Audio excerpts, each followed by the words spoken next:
AP line है। AP का मतलब होता है अर्थमेटिक प्रोग्रेशन समांतर श्रेणी, जो आपके बोर्ड के परीक्षा के लिए मोस्ट इंपोर्टेंट है। बच्चों सवाल में आपका दे रहा है समांतर श्रेणी। समांतर श्रेणी को हम बोलते हैं एपी। एपी होता है अर्थमेटिक प्रोग्रेशन। हमको इसका क्या निकालना है? सब अंतर। सब अंतर निकालने। सब अंतर का मतलब होता है एक सब अंतर मतलब होता है किसी दो संख्याओं का अंतर। बच्चों आपको सब समझना है 3 कामा 1 कामा -1 कामा -3। बच्चों हमको इसका क्या निकालना? अंतर निकालना। आपको पता होगा, आप इसको इस प्रकार से मानिए, ये A1 है, ये A2 है, ये A3 है, ये A4 है। सब अंतर मतलब होगा इसका ऐसे समान आना चाहिए। अगर मैं बोलूं इसको A2 A1, मेरे भाई A2 बोले कितना है? 1 है। A1 कितना है आपका? 3। भाई एक में से गया माइनस का, आगे माइनस का 2 होता है। अगला देखते हैं। अगला में क्या याद दे रहा है आपका? A2 मतलब पास में घटाओ। जो पास, जैसे A2 के पास में क्या है? A1। A3 के पास में क्या है? A2। A4 के क्या पास में? A3। तो आप इसको आप ऐसे बोल सकते हैं स्मॉल d बराबर A3 माइनस A2। A3 बोले कितना है? A3 का मान है -1। A1 का मान क्या है? 1 है। अगर आपको पता होगा कि समान चिन्ह, ये -1 -2 कितना होगा मेरे भाई? -2। यानी ये भी हमेशा का समान आ गई। ठीक है।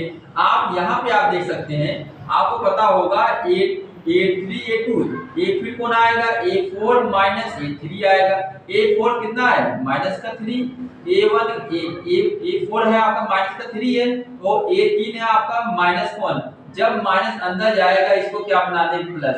-3 प्लस का 1 आगे कितना बचे? 1। देखिए बच्चों यहाँ पे भी -2, यहाँ यानी संख्या क्या? एपी। एपी का मतलब क्या होता है? अर्थमेटिक प्रोग्रेशन समांतर श्रेणी होता है। ये सवाल अक्सर बोर्ड की परीक्षा में ऑब्जेक्टिव का क्वेश्चन आता है। ये हमेशा किसी भी क्लास की कंपटीशन के लिए भी बोर्ड परीक्षा में बहुत काम के। अगले में हमसे यहाँ सेम चीज पूछ रहा है, हमको समांतर निकालना, बस सिंपल काम करना है। आप एक काम मानो, स्मॉल डी मानो, ये A2 हो गया, क्या होगा? A1। A2 बोलिए कितना? A2 मान हो जाए -1। A1 है कितना आपका? 1। भाई -1 -2 कितना होगा? -2 होता है। ये हमारा समांतर हो गया। अब ये प्रकार से 3/2 1/2 माइनस का 1/2 माइनस का 3/4 उसको समांतर लेंगे। मेरे भाई आप इसको A1 मानो, क्या दिक्कत है? A1 है, ये A2 है, ये आपका A3 है, ये आपका A4। और एक पढ़ा लिखा बच्चा हमेशा इसको बोलता है A2 A1। भाई समझिए A2 A1, A2 A1 का मतलब है ये कौन सा पद होगा? ये होगा दूसरा। ये कौन सा पद है? पहला पद। ये कौन सा पद है? तीसरा। ये कौन, मतलब 5 को निकालना। जो संख्या 5 में मेरे भाई A2 के पास में कौन है? A1। A3 के पास में कौन है? A2। A2 A4 के पास में कौन है? A3। इसको सॉल्व करते हैं तो आपको पता होगा स्मॉल t बराबर A2 कितना है? 1/2। A1 का मान क्या है? 3/2। मेरे भाई आप इसको समझो। आप बताओ, अंश होता है ऊपर, हर होता नीचे। अगर हर समान हो तो उसका एलसीएम कितना होता है? 2 होगा। अगर मैं 2 में 2 का भाग, 2 एकम 2 एक बार गया, तो जितनी बार जाए उसी का गुणा ऊपर अंश में करो। 1 एकम में अगर मैं 2 में 2 का भाग दूं, 2 एकम 2 एक बार गया, जितनी बार जाए उसी को ऊपर मल्टीप्लाई करो, कितना? 3 एकम 3। मेरे भाई 1 में से -3 गया, बचेगा -2। और मैं 2 से 2 को काट दूंगा, 2 एकम 2 -1। तो आप चाहे किसी ने आप ऐसे कैंची गुणा कर सकते हैं। तो ये जो कैंची वाला है, आप ऐसे कैसे गुणा कर लो? 2 एकम 2 3 दूनी 6, 2 एकम 2 3 दूनी 6 हो जाएगा। एपी है। अब ये बहुत बोर्ड के लिए, ये हर बोर्ड परीक्षा में आता है, इंपॉर्टेंट क्वेश्चन। सवाल मेरा है 3 8 13 18 ऐसे कौन सा पद 78 है? मेरे भाई कौन सा पद? आपको पता होगा an के लिए एपी की फार्मूला होता है समांतर की। an बराबर a plus n minus 1 into क्या हो गया आपका d। मेरे भाई ये A1 है, ये A2 है, ये A3 है, ये A4।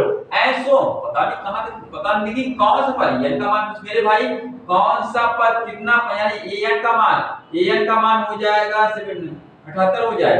a का मतलब आप इसे समझ सकते हैं, ये a का मतलब होता है पहला पद। पहला पद आपका क्या है? 3। a जो पहले आए, पहला जो बाद में है दूसरा, जो उसके बाद में है तीसरा, जो उसके बाद में है चौथा। तो मेरे भाई A1 कितना है 3 है, और आपको पता है हमको इसका क्या निकालना, सर अंतर, और सर अंतर को मैं क्या बोलता हूं A2 माइनस A1।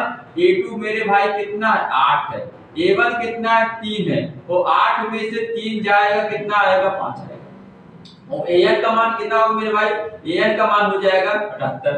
तो बच्चों आज इसको हम सॉल्व करते हैं, तो an का मान हो जाएगा 78। a का मतलब कौन सा पद होगा, पहला पद, यानी 3n-1 अंतर बोलिए कितना मेरे भाई 5 है ना, 5 हो गया।